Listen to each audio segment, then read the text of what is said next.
Hey, what's going on, everybody? My name is Corey, better known as the Seaman, and I want to welcome you to another edition of the Seaman's Cinema Sit Down. It is finally an off day for me. I tell you, since seeing this movie Thursday night twice, it's been like a non-stop run for me to today, which is Tuesday, to Tuesday.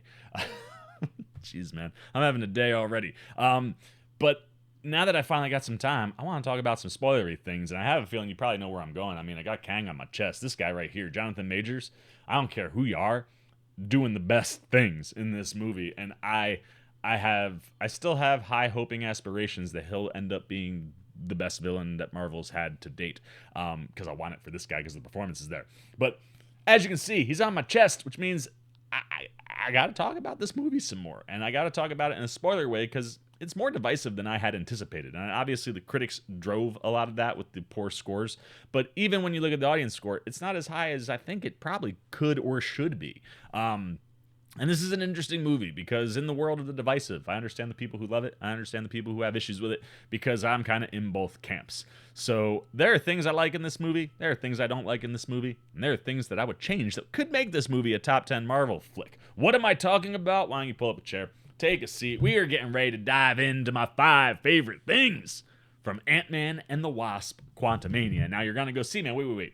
5 favorite things. You just said you had things you liked, you disliked, and you changed. Yeah, that's 3 videos if you break it down. You know me, I talk a lot, and I thought it might be more opportunistic and maybe a better forum to kind of break these 3 subjects into 3 distinct videos. And to be honest, it's because while I hope everybody, from no matter where you stand on this movie, you're taking a watch, I want to be able to talk about the good things with the people who really like this movie. And I want to be able to discuss the things that, are frustrating for people with this movie. And hopefully both camps can kind of understand each other. I don't like this divisive world that seems to be building in and around Marvel and comic book movies in general. I think some of this, I was talking to my buddy, where it's like, I think the critics have been looking for chinks in the armor, and when they find them, they're just like going hard, because this movie is not one of the worst movies to come out of Marvel. I mean, if you ask me, just since Phase 4 started, it's my 4th favorite of what we've gotten. I think No Way Home is the best movie that's come out thus far.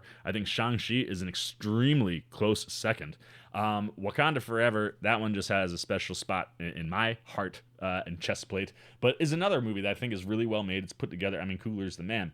But after that, I got to put Quantumania in front of Multiverse of Madness. While I love me some Wanda and I love me, some Sam Raimi, like, this movie really works quite strongly for 2 acts. And then if it's not for a couple narrative choices, this movie's got really good things in it. So I want to start with the positives. I've got 5 things in this movie that I absolutely loved, and I loved even harder the second time around. And the first thing in that department is the action. I think the action in this movie is great.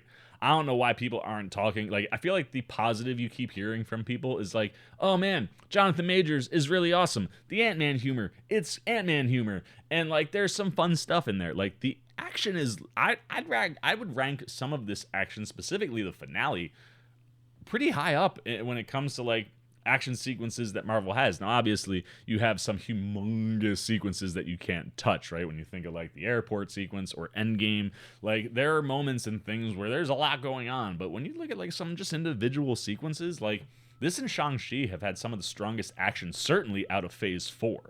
And I like everything that's going on here. I mean, whether you're getting into the Star Wars-y stuff with ships flying around and that rebel battle at Kang's base at the end, like, I get that there are elements about that we'll talk about in one of the other videos, but with the execution, I mean, it is a feast for the eyes, and like watching what's there and what's put together, both sequences when I've watched it, just really, really strong. And then while I don't know if you can really pinpoint like tons and tons of like individual moments or sequences, the Schrodinger's box or the probability storm sequence where, it's our actual heist, while I would have liked maybe a little bit more of a build-up to the heist, the execution of that sequence in and of itself is just spectacular. I mean, the just the mental element of what's going on inside of that, right? Like every single probable thing that you could create or think of is actually physically manifesting itself in this thing, and the way that Scott's able to manipulate that to his,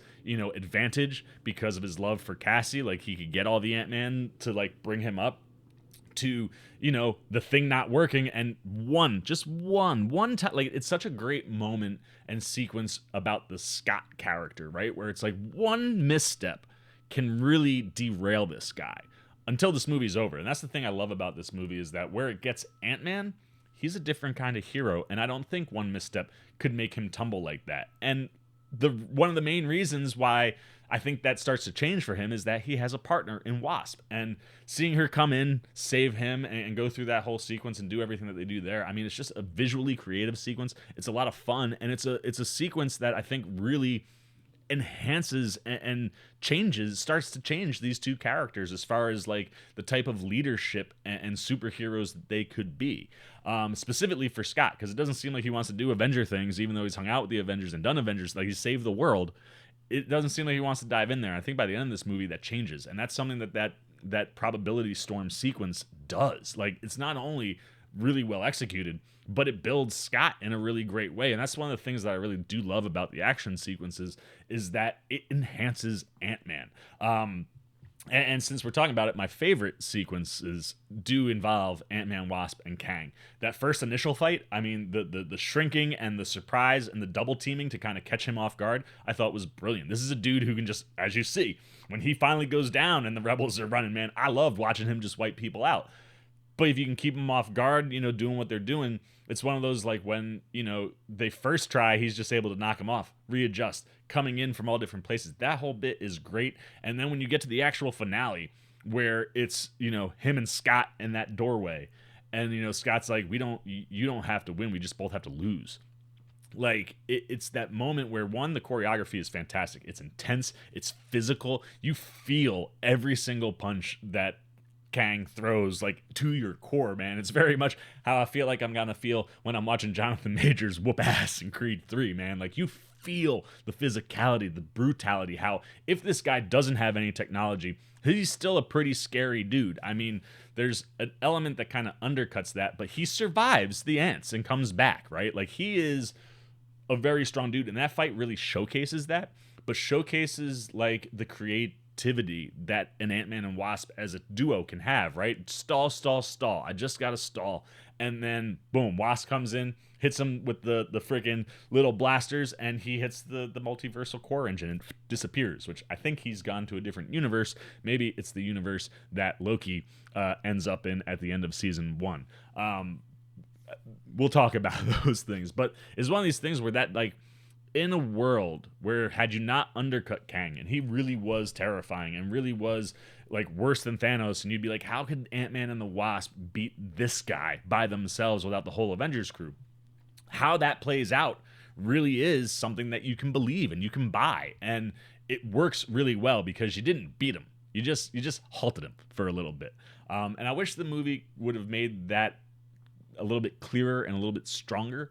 And like I said, there are things we'll talk about in a different video. But I think all of those sequences are fantastic. And then I love the M.O.D.O.K action. The M.O.D.O.K action in this is great. And we're going to talk about that a little bit more separately. But, like, you feel how terrifying that killing machine is, man. And while I think there are elements to M.O.D.O.K that we'll talk about separately, when it comes to, like, when he's chasing Cassie and when he's first coming after, like, different good guys for us, and even when he shows up and comes after Kang at the end, like, I bought everything that was going on, and I thoroughly enjoyed everything that was going on, from how his action worked, like how he uses his blasters, the different arms, the different weapons he could produce. Like, he is a killing machine. Those action sequences work really well, even if they're quick and mixed in with, some of the other things that are going on. But whether you're talking about dealing with size, I love how Ant-Man is able to crash into, like, the thing by going, like, super small and coming out super big, or, being thrown like a baseball. Like, there were just really creative things action-wise this time from Reed that I think were a lot bigger than the type of things that he's come up with in the past. And it really did pop, and it worked, I think, for me, like all the action in this movie is great. Then for me, you got to go all things Cassie. Catherine Newton is absolutely phenomenal in this movie. She's the heart of the movie. She's the soul of the movie, right? Like everything that, Scott's been fighting for day one is because of that little girl. But even since day one, that little girl is his hero. And what Cassie's story does in changing the way that Ant-Man looks at things and the way Scott looks at things, and how I think Scott can be a better hero going forward because of what happens here. Cassie is the one thing in this movie that I don't think you can nitpick, right? Where it's like, you look at Kang, and I'm like, phenomenal performance stuff, but I've got narrative issues. There's nothing that you can nitpick with Cassie. And Catherine Newton's performance is unbelievable. I talked about it in my Fresh Out the Theater, but like the way she kind of ages herself down, I felt like I was getting a younger version of Catherine Newton that felt more in line with the age that Cassie needed to be. And her chemistry with Rudd is fantastic. I mean, even though this is technically the third actor, you feel like that chemistry is as strong as the original little girl. And that is something that's super important for this movie to work, because Cassie, while she might end up in jail at the beginning of the movie, and you're like, oh, just like her daddy, very much just like her daddy, because she stands up for the things that she believes in, right? Like, that's one of the things they talk about is like, you were the guy who toppled that hole because they did something wrong. Like, where did that go? And Cassie being the purest form of that, of like what Scott used to be, I think is the thing that really brings them together and, makes Scott not always be a dad, right? Like when he finds out that she's got the suit, that all of these things are going on, like it's embracing more of her into, all right, you know what? You can hold your own. You can do things. Let me teach you how to punch. Like all that stuff was just great. And like I said, it's the glue for me. Like, while I think this film at times is missing a little bit of glue to hold all of it together and kind of make it still really feel like an Ant-Man movie, the Cassie glue that holds this whole thing together from the heart of everything is just excellent. And I think her whole arc, becoming her own hero and really being the hero that Scott needs to become the hero that they all need to get out of that situation, all of that stuff worked really, really well. And like I said, you just can't say enough good things about Catherine Newton. Now, I was teasing this guy before, but I genuinely loved all things M.O.D.O.K, and especially the second time around. Like, when M.O.D.O.K showed up, like I said, with the action sequences, you feel like, oh man, that is a, mechanized organism designed only for killing. M.O.D.O.K. Which is a great joke from Scott in the movie. But like, when he shows up with the mask and stuff, man, like you're like, that is the terrifying version of Kang that can, not Kang, of M.O.D.O.K that can exist. And the minute that the mask comes off and you see the weird distorted looking Corey Stoll face, you're like, and now I understand how this guy could report up to Kang. Like, when you see how dangerous he is, and then you understand that like Kang basically fixed him, you get why things kind of are the way that they are. But I think everything about M.O.D.O.K, while like the first time you watch the movie, it's a lot of absorbing, and you're like really taking in M.O.D.O.K and like getting used to how the face looks, because like it's Corey Stoll, but it doesn't look like Corey Stoll, even though it looks like Corey Stoll. It's fascinating. And I think it's the perfect face for M.O.D.O.K. Like, I think they really nailed what they were looking for there. I don't know if that'll work for everybody, but visually, I love that stuff. When they were telling his backstory and they were picking him up to put him into the suit and you saw his little cute little butt cheeks, like, that was the type of Ant-Man humor that I was like, yes, give me that. And it's one of these where you could be like, that undercuts M.O.D.O.K, it makes him seem like less of a badass. Yeah, but it totally plays in perfectly to what you get at the end. I have an issue anytime Marvel kills a villain, because villains need to come back. It's one of the, like, could you imagine if like Matt Reeves was building out this Batman universe and he had killed Riddler right out the gate? You're like, wait, you're building like an interconnected little universe for just Batman where all these guys live, and he never killed, those guys never die in the like, I hate when you kill or take villains off the board, because if there's a scenario where you could use them again or bring them back, you're like, oh damn, wish they wouldn't have done that back there. But the arc that they end up giving him, I think, really works for Darren's like story. Like, you think about where he disappears and the fact that he, like, when I rewatched Ant-Man and he saw, I was like, oh my gosh, I should have seen it right from go. Like, it's so obvious. And then to see how it actually plays out, why he would be angry, why he'd be down to be this killing machine. Yet when faced with the little girl who's grown up, and like this is a little girl that you terrified and were going to kill if Scott doesn't show up, and then she finally gets the growing right and punches you in the face. One of the best moments of the entire movie. The shift in perspective for Darren right there, where she's like, he's done, right? Like he can't do anything. You know, it's almost like a turtle on their back, right? Like he can't move, he can't do anything. His machine is in trouble, and he's just sitting there, and he's like, I'm such a dick, and she's like, just don't be a dick, just do whatever you gotta do, just don't be a dick. That whole bit, having him come in then to take on Kang and unfortunately get wiped out. Like I love that he gets that moment where he's like, I'm an Avenger. Like, I don't know, man. That stuff just super worked for me. That was the Ant-Man stuff that I think the movie needed. Like, if you don't have Darren as M.O.D.O.K in here, this movie feels even less like it comes from the Ant-Man world. And I think having Darren involved, where you could have him meet everybody as M.O.D.O.K, like every single time someone saw him was like, Darren? It was wonderful. So I loved everything. I thought Corey Stoll did a great job with a very big CGI character. But I loved it. And tie right off of that, man, the humor in this movie really worked. It was one of those things where, again, the second time around, I think it clicked in even better, where it was like, I love the bookend stuff with Scott. Like it's classic Ant-Man type things, it's classic Paul Rudd type things. But there were times in the movie, like once you get to the quantum realm, it feels so different. There were moments where it was like you'd get the Ant-Man type bits, and it's like, I don't know if it belongs in here. But when you come around and watch it the second time, things like M.O.D.O.K's little butt, and like Scott figuring out that M.O.D.O.K is really M.O.D.O.K, like things like that, and just the moments that are natural, it really does work. And it's the thing along with Cassie that I think is that Ant-Man glue that really kind of does make this feel like an Ant-Man movie once you get past like the giant tininess. It's like that's one of the things I do love that they play with in here. And it can, I guess you could put it in the humor side, because after the movie it's ironic or funny, like that whole sequence with Scott and Cassie where she's like, I'm huge, dad, he's like, yeah, and they come running, and they're microscopic, you know what I mean? So like, even though they're big in this world, they're, compared to us, we wouldn't even be able to see them. And I love the way that they play with that stuff in the movie, and those things that do make it feel like Ant-Man. And when the ants do show up, like that's a classic move. Like I think Kang might be the wrong villain, or the way that they went about it. I think there's a way you could have pulled the ants off and made it work with everything, specifically because Kang does come back for that last part of the fight. But it's one, like all that. If it had been anybody else but Kang, everybody would have loved watching all them ants come in. I just think you needed a little bit more build up, considering who the villain was. But for me, like the humor is something that definitely clicked in more the second time around. And yeah, we've said his name a few times.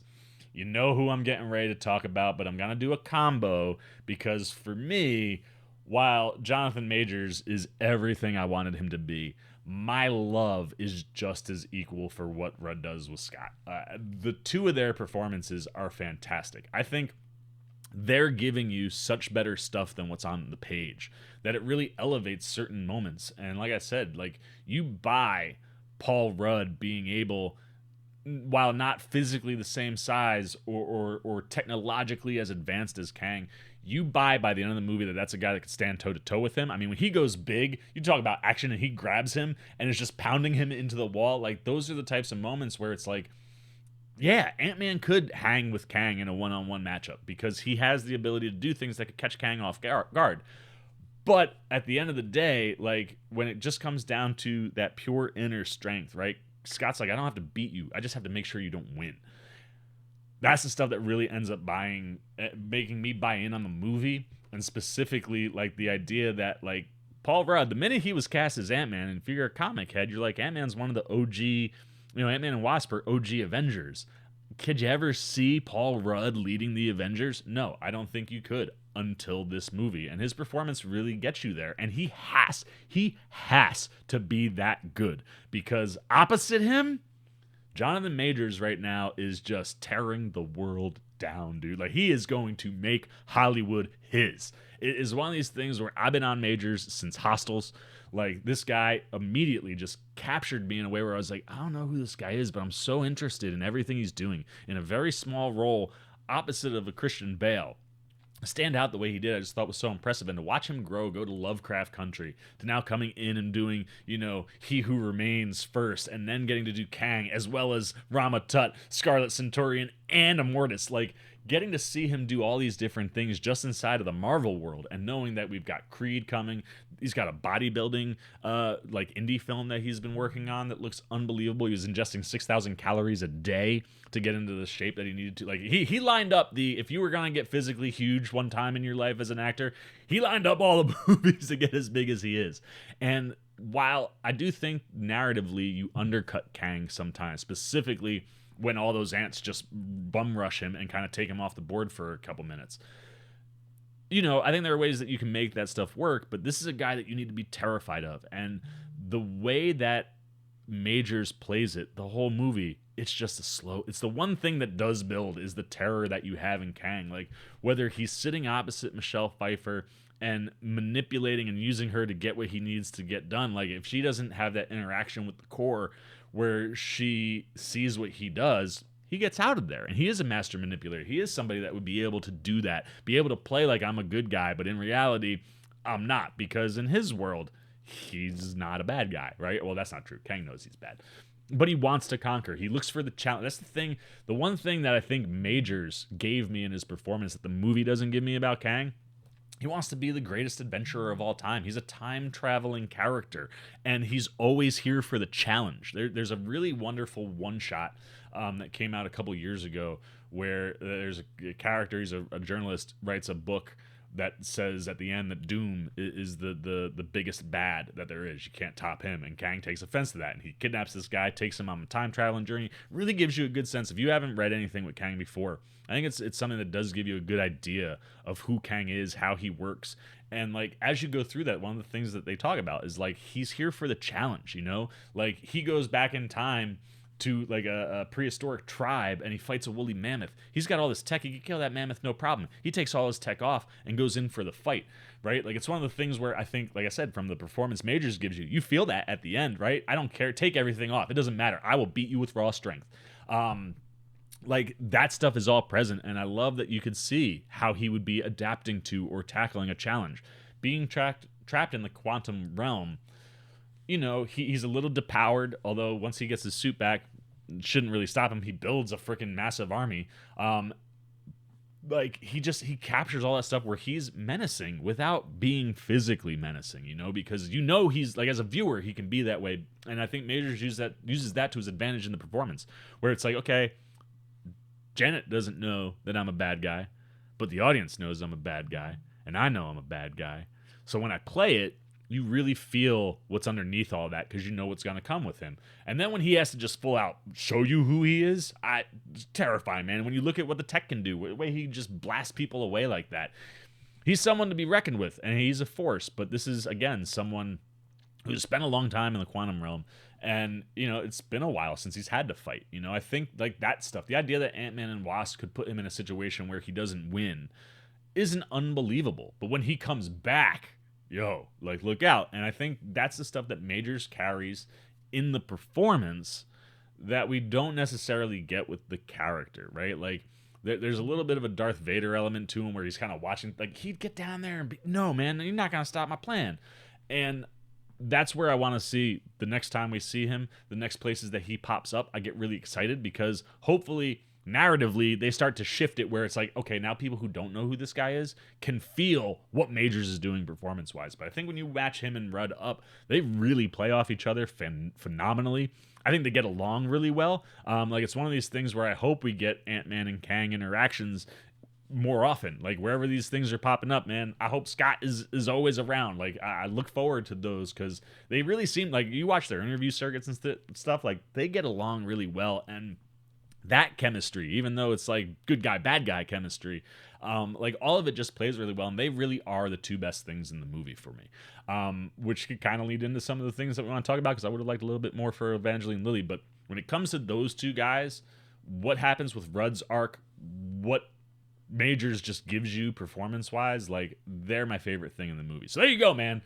24 minutes of me talking about my 5 favorite things from Ant-Man and the Wasp, Quantumania. I think there's a lot of good in this movie, and like I said, I would adjust it to a 3.5 from the 3 that I gave it fresh out the theater. This is a movie that definitely hits better the second time, and I think it's going to, like, as we move forward, a few years down the line, we might look back at this and be like, yo, we were wrong about Ant-Man and the Wasp Quantumania for the people who were knocking it. And it's one of these things where I can see Loki really doing a lot to enhance elements of this movie.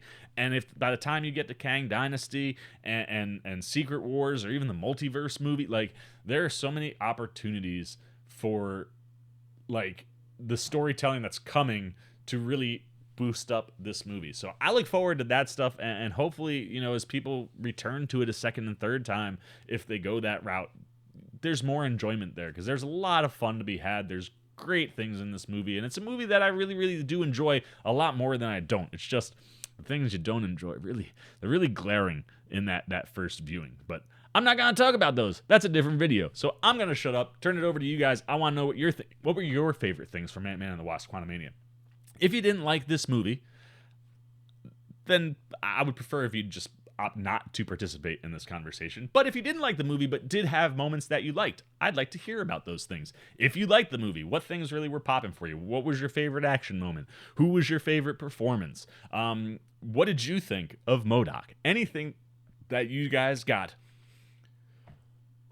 We're just going to say good about Ant-Man and the Wasp Quantumania. I'm not going to do my normal, because we're just talking about good things here, man. So the things that you enjoyed about Ant-Man and the Wasp Quantumania, put it down below in the comments. I look forward to talking to you down there. As always, if you enjoyed this video, please give me a thumbs up. And if you're new, you want to come hang out with the C-Man anytime we're talking movies, TV, trailer, reactions. Maybe you want to be here to talk about the things you don't like about this movie. Well, hey, there's another video coming where you'll have a forum to do that. And, you know, you can come and hang out by, you know, kind of joining a cool group of people. You want to be here anytime we're talking movies or TV. You just want to show a little love and support. Well, hey, come join C-Maniac Nation. It's super easy. You just got to jump over there, hit that subscribe button, hit that little bell if you want those alerts so you know whatever thing you want to talk about when it's coming. And until next time, for the C-Man's Cinema Sit Down, I've been the C-Man. I'm signing off. Peace.